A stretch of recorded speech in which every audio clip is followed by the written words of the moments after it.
বাংলাদেশে থাকা অবস্থায় আমি যত ওষুধ খেয়েছি তার 95%ই হবে লাস্ট ফার্মা থেকে খাওয়া হয়েছে আমার। কিছুক্ষণ আগে একটা নিউজ পেলাম যে খুলনার যে লাস্ট ফার্মার ফার্মেসি, সেখানে নাকি 5 লাখ টাকা জরিমানা করা হয়েছে বিকজ তারা বিদেশি ওষুধ নকল করে বাংলাদেশে বিক্রি করতো। মানে এই ধরনের ফেক ওষুধ মানে আমরা এতদিন কিনে খেয়েছি।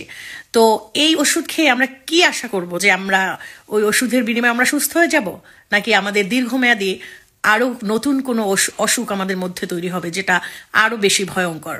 আপনি কাকে বিশ্বাস করবেন? তো লাজ লজ্জা বলতে মনে করতাম যে লাস্ট ফার্মার হয়তো বা আছে, ওরা হয়তো বা আমাদের ভালো ওষুধটা দেয়, কিন্তু ওরাও যে এত বড় ধোঁকাবাজ, এত বড় ফেক, মানে এখন তো সবার সামনে সেটা আসলো। মানুষ শখ করে ওষুধ খায় না, মানুষ বিপদে পড়ে অসুস্থ হয়ে তারপরে টাকা খরচ করে মেডিসিন কিনে যে একটু আরোগ্য লাভ করবে, একটু সুস্থ হবে, পকেটের টাকা দিয়ে ওষুধ খাই আমরা সুস্থ হওয়ার জন্য। কিন্তু সুস্থ আর কি হব, আমরা আরো বেশি মারাত্মক রোগে আক্রান্ত হয়ে যাব এই ধরনের নকল ওষুধ সেবন করে দিনের পর দিন। আল্লাহ বাঁচাইছে যে এই সব জালিমদের হাত থেকে রক্ষা করছে।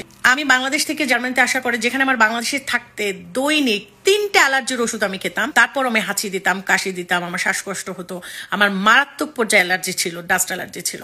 কিন্তু আল্লাহর রহমতে আমি কিন্তু অনেক ওষুধ নিয়ে আসছি বাংলাদেশ থেকে, যে আমার হয়তো ওখানে গেলে লাগতে পারে, আমি ইনস্ট্যান্ট কোথায় ওষুধ পাবো। আর ওরা তো ওষুধ চাইলেই আপনি এখানে ওষুধ পাবেন না, যে যে কোনো জায়গায় মন চাইলো এই ওষুধটা দরকার আপনি নিয়ে নেবেন, এভাবে এখানে ওষুধ দেয় না।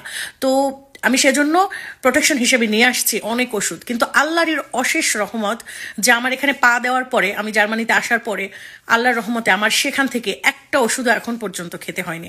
আমি আলহামদুলিল্লাহ, কি আর বলবো, বেশি কিছু বলার নাই।